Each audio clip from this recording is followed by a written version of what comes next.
Well, I'm stuck inside today. Look at all that. Look at all that fucking rain. Yeah? Fucking rain everywhere. Not like I was gonna really do anything because I don't really have a life, but I guess it's time for another review. Yep. G1 Soundwave.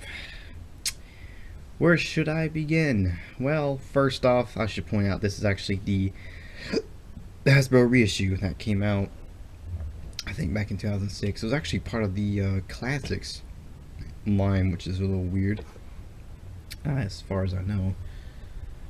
So yeah, he had pretty much all the same packaging as your typical Classics toy. But yeah, one thing I must point out, you see stickers here. Almost pretty much everybody I ever see that does a review of this guy, of the reissue one,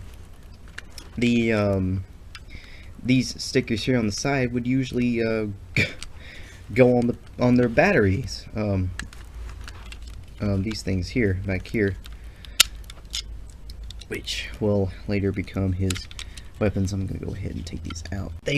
Most people put them on these, which they actually come with stickers to put on them anyway. But to be fair, the instructions actually do tell you to put those stickers on the batteries. But to be fair, to me it looks kind of dumb. And plus, the original toy had these stickers here put on this part of the toy anyway, so I just kind of going more traditional.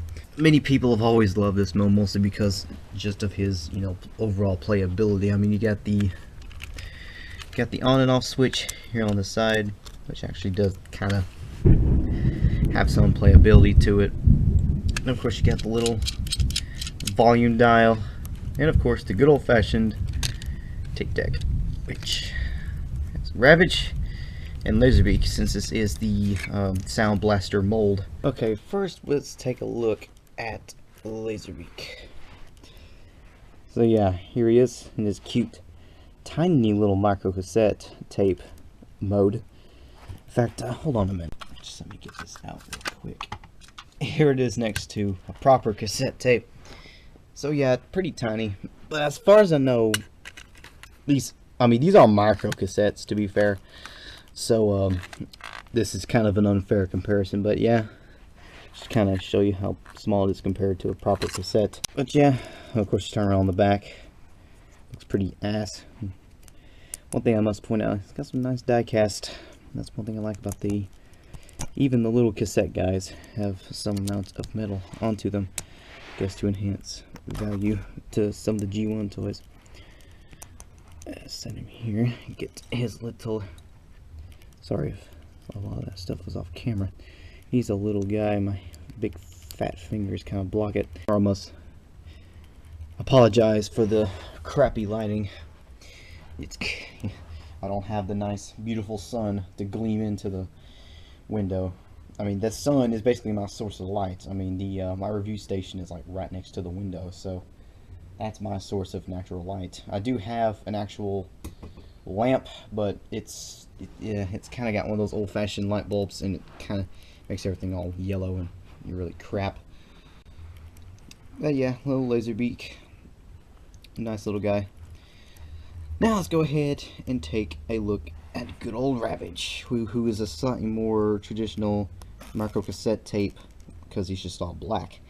Now, again, this is not, I don't have the Sound Blaster toy, which has the red cassette deck. The reason I point this out is because he's got like this sticker here, which it's like, it shows, like, I think it shows the weak points to Fortress Maximus. And yeah, it's kind of it's like sort of hard to see what's going on, because the that red tape deck on the original Sound Blaster mold kind of actually decoded that, which was actually really cool. But since this toy is just clear, it doesn't have that feature, unfortunately. But anyway, let's go ahead. Moving swiftly on. I knocked over the camera. Get him transformed here.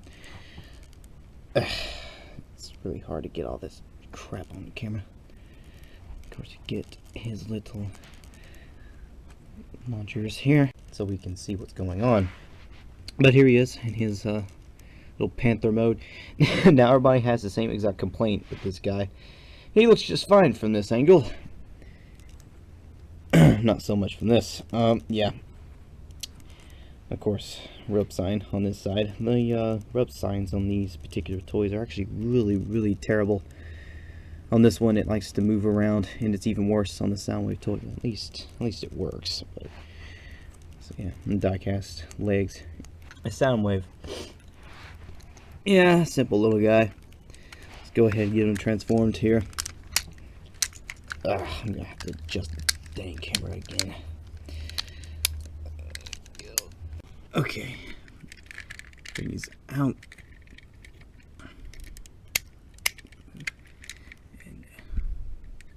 Alright, let's go ahead and get his weapons here.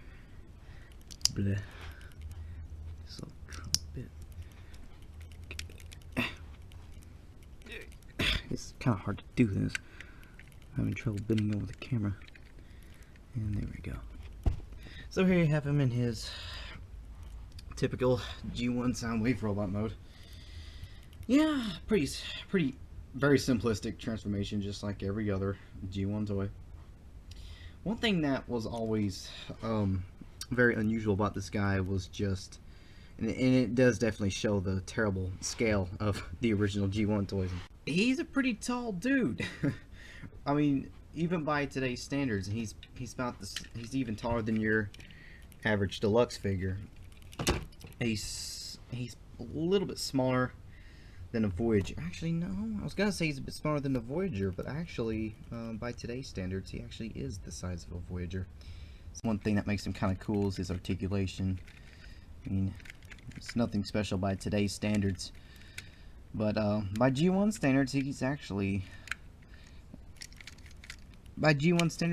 not that bad. You know, it's got the rotating legs go forward.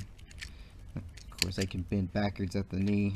His feet can do this motion. Not really a lot to talk about.